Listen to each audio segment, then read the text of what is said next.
In January of 1776, at the start of the American Revolution, Reverend John Peter Muhlenberg preached a sermon. He then removed his clerical robes, and underneath was the uniform of an American military officer. He then led 300 men from his church to defend their liberties, and they became the 8th Virginia Brigade.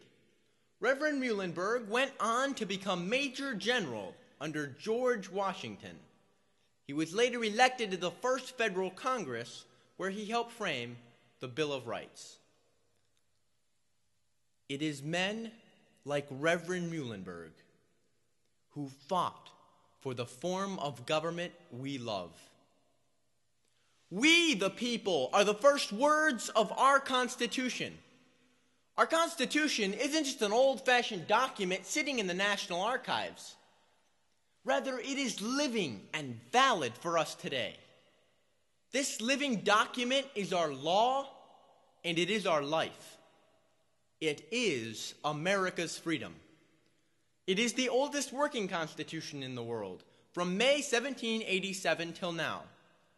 The Constitution was formed to establish 3 branches of government, as well as balance powers and to set laws.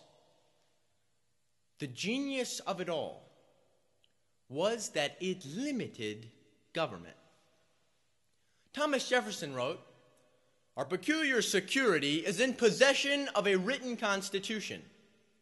Let us not make it a blank paper by construction. I say the same as to the opinion of those who consider the treaty-making power as boundless. If it is then, we have no constitution.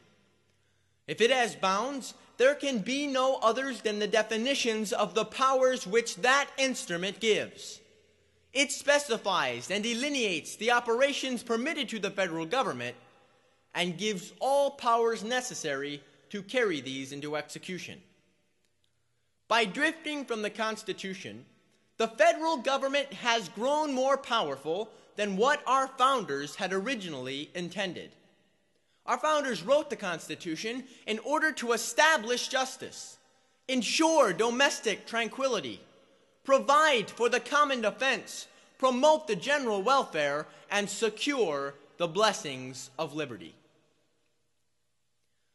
President Ronald Reagan said, "Freedom is never more than 1 generation away from extinction." Since it is the people who formed our government, it is the people that can elect leaders who will uphold the Constitution. President Reagan believed in the Constitution, and because of this, he was able to help steer America back to the foundations of freedom. Like our founders, he believed in traditional values, less government, and a strong military. He said in his inaugurational address, "So with all the creative energy at our command, let us begin an era of national renewal.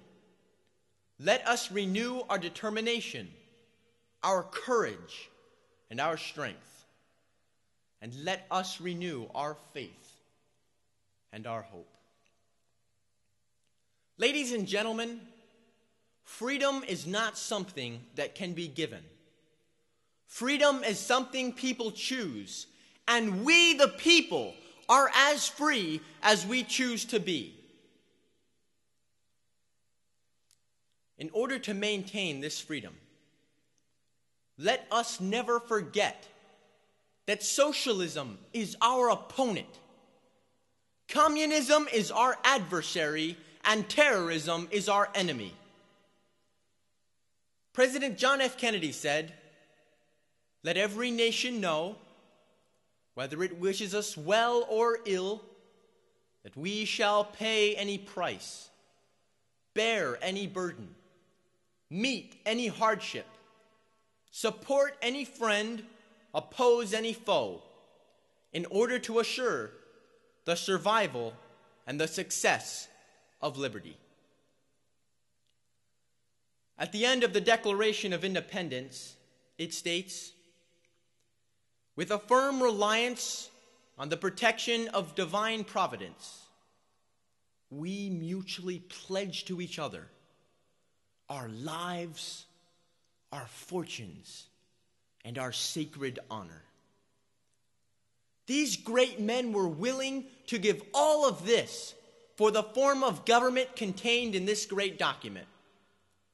Let us, the people of this great nation, put forth the greatest effort to preserve the sacred treasure of liberty and hold true to it. And why should we put forth this effort? Among other reasons, because it has been committed to us by our founders to preserve it. And second, because it has been proven to work for more than 220 years. Also, for those freedom-loving Americans who died on so many fields of battle. President Calvin Coolidge said, "The meaning of America is not to be found in a life without toil. Freedom is not only bought with a great price, it is maintained by unrelenting effort." Ladies and gentlemen, the Constitution of the United States of America. If we the people understand this law, if we the people know the way government is supposed to be, then government shall never exceed its power, and America will always make the best better. Read the Constitution and vote for those who will uphold it. Thank you very much.